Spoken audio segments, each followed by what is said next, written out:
إن الحمد لله نحمده ونستعينه ونستغفره ونعوذ بالله من شرور أنفسنا ومن سيئات أعمالنا من يهده الله فلا مضل له ومن يضلل فلا هادي له أشهد أن لا إله إلا الله وحده لا شريك له وأشهد أن محمدا عبده ورسوله يا أيها الذين آمنوا اتقوا الله حق تقاته ولا تموتن إلا وأنتم مسلمون يا أيها الناس اتقوا ربكم الذي خلقكم من نفس واحدة وخلق منها زوجها وبث منهما رجالا كثيرا ونساء واتقوا الله الذي تساءلون به والأرحام إن الله كان عليكم رقيبا يا أيها الذين آمنوا اتقوا الله وقولوا قولا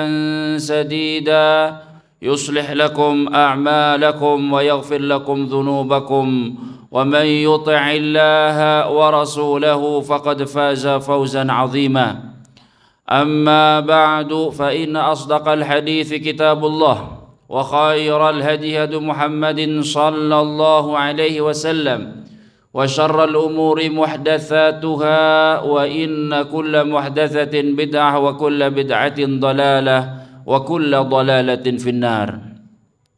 Ma'asyiral muslimin, sidang Jumat yang dirahmati oleh Allah, mengawali khutbah Jumat kita pada pekan ini, khatib mewasiatkan seluruh hadirin untuk sama-sama meningkatkan iman dan takwa kepada Allah Subhanahu wa taala. Takwa dalam arti menjalani segala perintah-perintah Allah dan menjauhi segala larangan-larangannya. Sidang Jumat yang dirahmati oleh Allah, di zaman seperti sekarang ini di mana kemaksiatan merajalela, kesempatan untuk melakukan perbuatan dosa sangat terbuka lebar. Dalam kondisi seperti ini, barangkali banyak di antara hamba-hamba Allah Subhanahu wa taala yang merasa kesulitan atau dalam kondisi yang sulit untuk menjauhi kemaksiatan dan perbuatan dosa. Banyak sekali kesempatan-kesempatan yang terbuka sangat lebar sekali untuk melakukan segala macam perbuatan-perbuatan yang dilarang oleh Allah Subhanahu wa taala.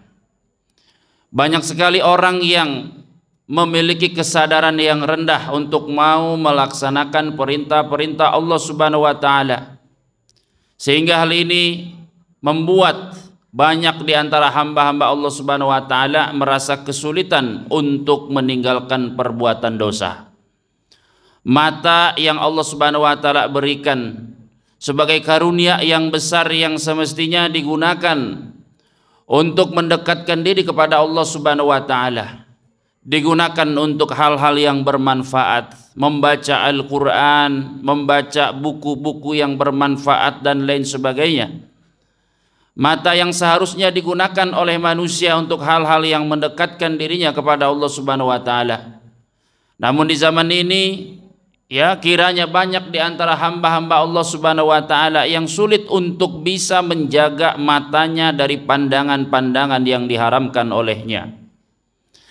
Pandangan-pandangan atau pemandangan-pemandangan yang dilarang oleh Allah Subhanahu wa taala. Begitu pula nikmat pendengaran yang itu adalah satu karunia yang sangat besar dari Allah Subhanahu wa taala. Barangkali pendengaran kita di zaman ini seringkali kita gunakan untuk mendengar hal-hal yang diharamkan dan dilarang oleh agama. Demikian pula dengan anggota tubuh lainnya. Lidah yang itu adalah satu karunia dari Allah Subhanahu wa taala yang seharusnya kita gunakan untuk bisa mendekatkan diri kita kepada Allah. Baik itu dengan kita gunakan dengan membaca Al-Quran, berzikir dan lain sebagainya. Seringkali lidah yang itu adalah karunia dari Allah Subhanahu wa taala malah kita gunakan untuk obrolan-obrolan, ucapan-ucapan dan perkataan-perkataan yang diharamkan oleh Allah Subhanahu wa taala. Sidang Jumat yang dirahmati oleh Allah, ketahuilah bahwasannya hamba-hamba yang dijaga oleh Allah Subhanahu wa taala dari perbuatan kemaksiatan, mereka itu adalah hamba-hamba pilihan Allah Subhanahu wa taala. Mereka itu adalah hamba-hamba yang dicintai oleh Allah Subhanahu wa taala. Allah Subhanahu wa taala jika mencintai hambanya, Allah Subhanahu wa taala jika memuliakan hambanya, maka Allah Subhanahu wa taala tidak akan membiarkan hambanya jatuh ke dalam lumpur kemaksiatan.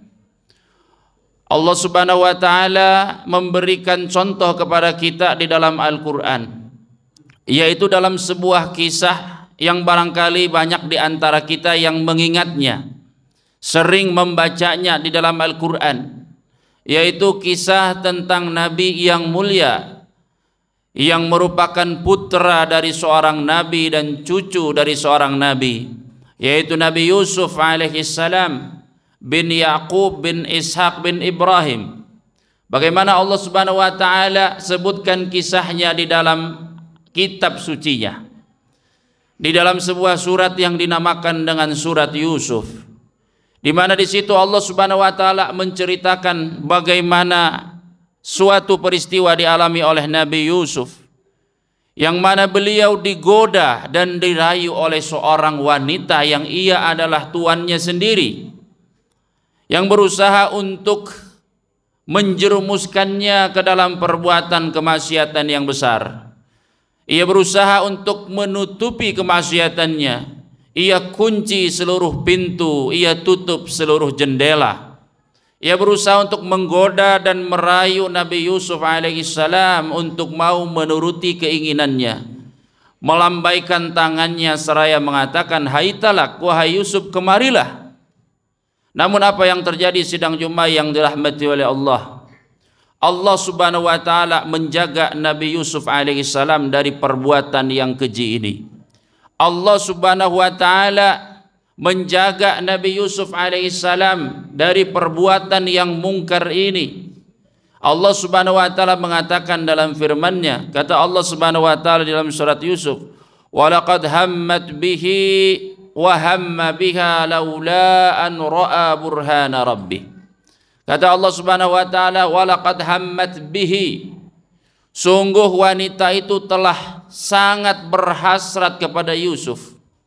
Wa hamma biha, dan Yusuf pun sebagai laki-laki hamma biha, mempunyai keinginan untuk melakukannya, laula an ra'a burhana rabbi, kalaulah ia tidak melihat tanda-tanda kebesaran Tuhannya. Kemudian dalam lanjutan ayatnya Allah mengatakan, kadzalika linasrifa anhu su'a wal fahsya innahu min ibadinal mukhlasin. Kata Allah Subhanahu wa taala, demikianlah kami telah palingkan Yusuf, kami telah jauhkan Yusuf dari perbuatan yang buruk dan perbuatan yang keji, yaitu adalah perbuatan zina. Kadzalika linasrifa anhu su'a wal fahsya, demikianlah kami telah palingkan dia dari perbuatan dosa yang besar itu, kata Allah Subhanahu wa taala, innahu min ibadinal mukhlasin, karena sesungguhnya ia adalah termasuk di antara hamba-hamba yang kami pilih. Sidang Jumat yang dirahmati oleh Allah, betapa penting kiranya penjagaan dari Allah Subhanahu wa taala agar kita tidak terjerumus ke dalam perbuatan dosa, agar kita tidak mudah menggunakan kenikmatan-kenikmatan justru untuk bermaksiat kepada Allah Subhanahu wa taala. Allah Subhanahu wa taala jika mencintai hambanya, Allah Subhanahu wa taala jika memuliakan hambanya, Allah Subhanahu wa taala tidak akan membiarkan hambanya terjerumus ke dalam kemaksiatan. Di dalam ayat lain Allah Subhanahu wa taala juga menjelaskan tentang janji dan sumpah iblis di hadapan Allah, bahwa iblis ketika diusir oleh Allah Subhanahu wa taala dari atas langit karena ia enggan untuk bersujud di hadapan Adam, enggan untuk mematuhi perintah Allah Subhanahu wa taala, iblis ketika itu bersumpah untuk menyesatkan Adam beserta anak cucunya.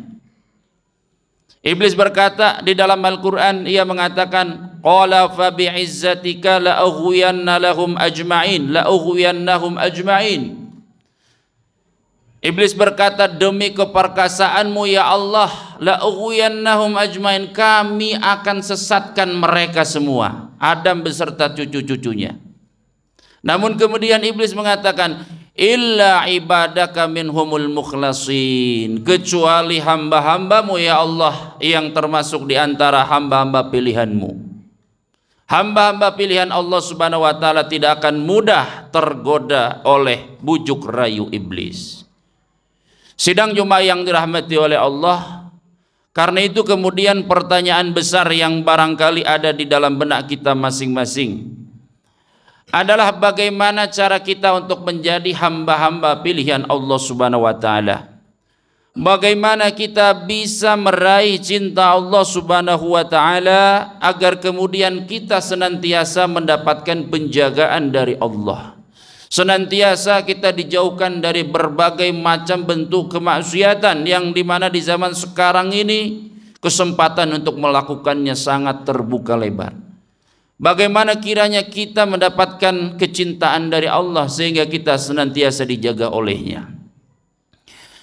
Jawabannya adalah diantaranya terdapat di dalam sebuah hadis qudsi, di mana Allah subhanahu wa ta'ala berfirman, kata Allah subhanahu wa ta'ala, wa ma taqarraba ilayya 'abdun bi syai'in ahabba ilayya mimma iftaradtuhu alaihi.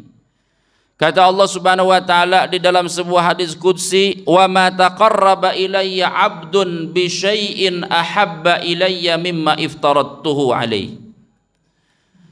Tidak ada, kata Allah subhanahu wa ta'ala, bentuk taqarrub, bentuk pendekatan diri atau bentuk ketaatan yang dilakukan oleh seorang hamba, oleh seorang di antara hambaku yang lebih aku cintai daripada ketaatan-ketaatan yang telah aku wajibkan kepadanya.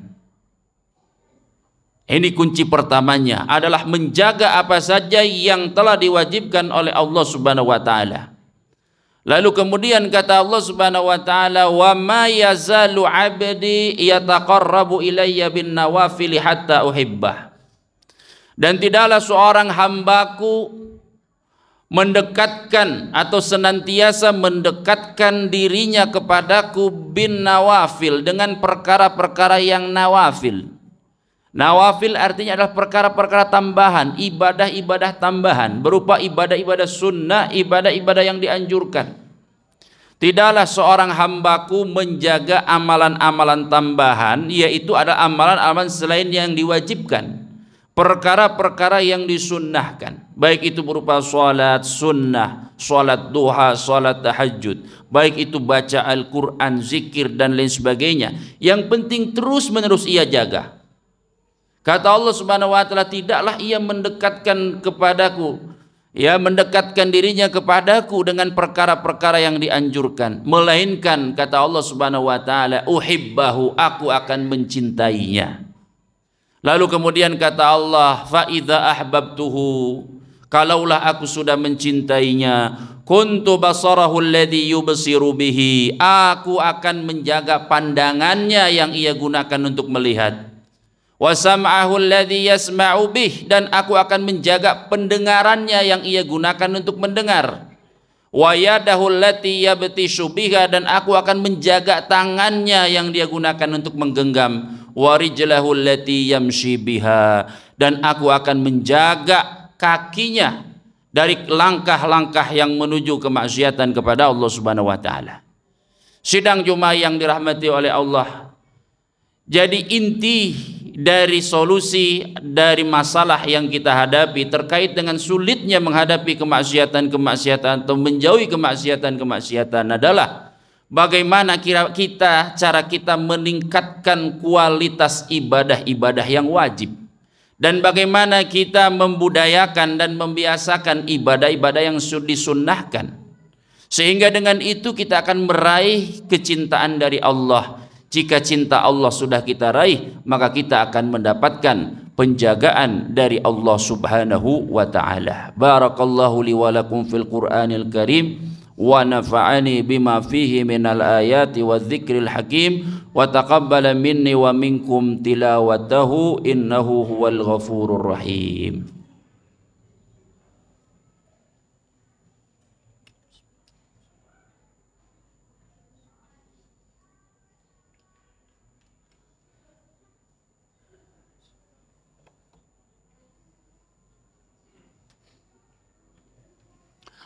Alhamdulillahi wa kafa wassalatu wassalamu ala alladhi istafa wa ala kulli man bisunnatihi qatafa wa qtada amma ba'd. Sidang Jumat yang dirahmati oleh Allah, di antara perkara wajib yang semestinya kita jaga dan semestinya kita berusaha untuk meningkatkan kualitasnya adalah ibadah yang wajib berupa salat.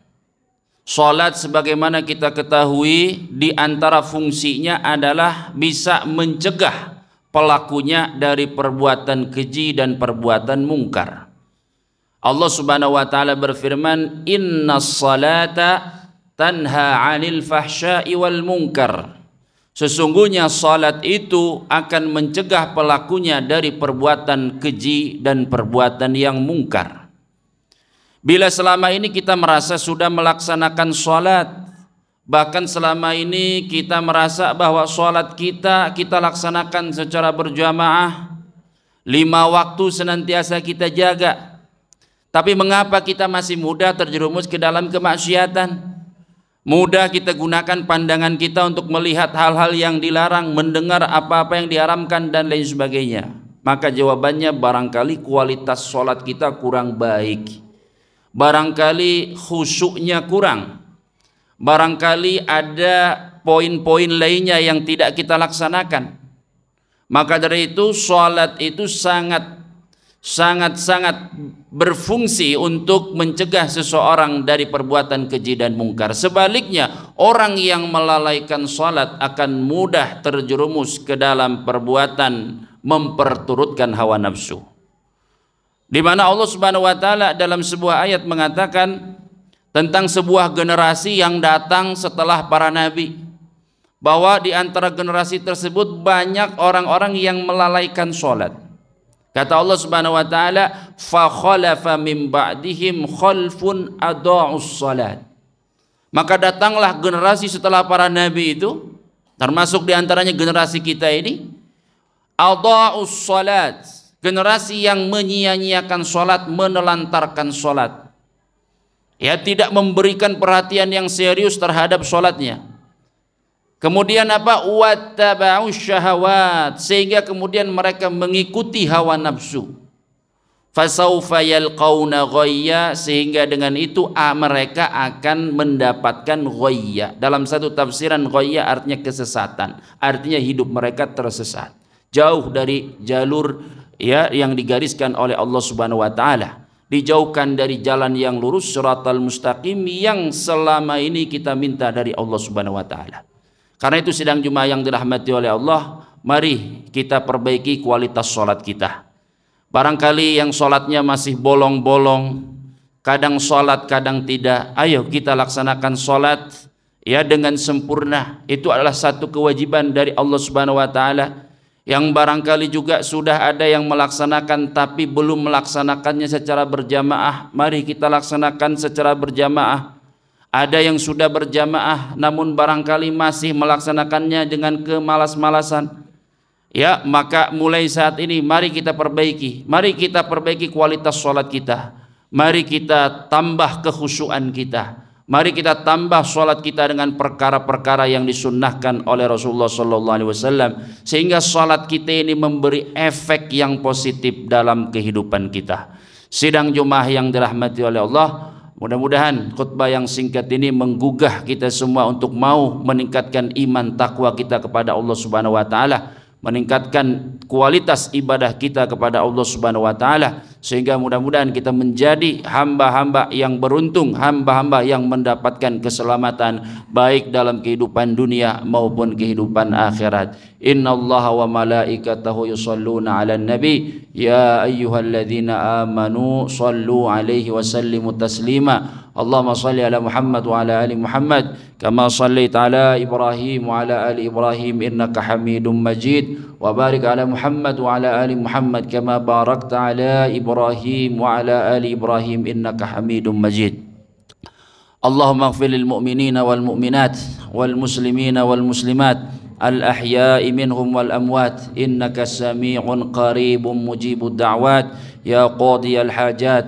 ربنا تقبل منا إنك أنت السميع العليم وتب علينا إنك أنت التواب الرحيم ربنا هب لنا من أزواجنا وذرياتنا قرة أعين واجعلنا للمتقين إماما ربنا لا تزغ قلوبنا بعد إذ هديتنا وهب لنا من لدنك رحمة إنك أنت الوهاب اللهم أعز الإسلام والمسلمين وأهلك الكفرة والمشركين ودمر أعداءك أعداء الدين يا رب العالمين اللهم إنا نسألك الهدى والتقى والعفاف والغنى ربنا آتنا في الدنيا حسنة وفي الآخرة حسنة وقنا عذاب النار وصلى الله على نبينا محمد وعلى آله وصحبه وسلم وآخر دعوانا أن الحمد لله رب العالمين أقيموا الصلاة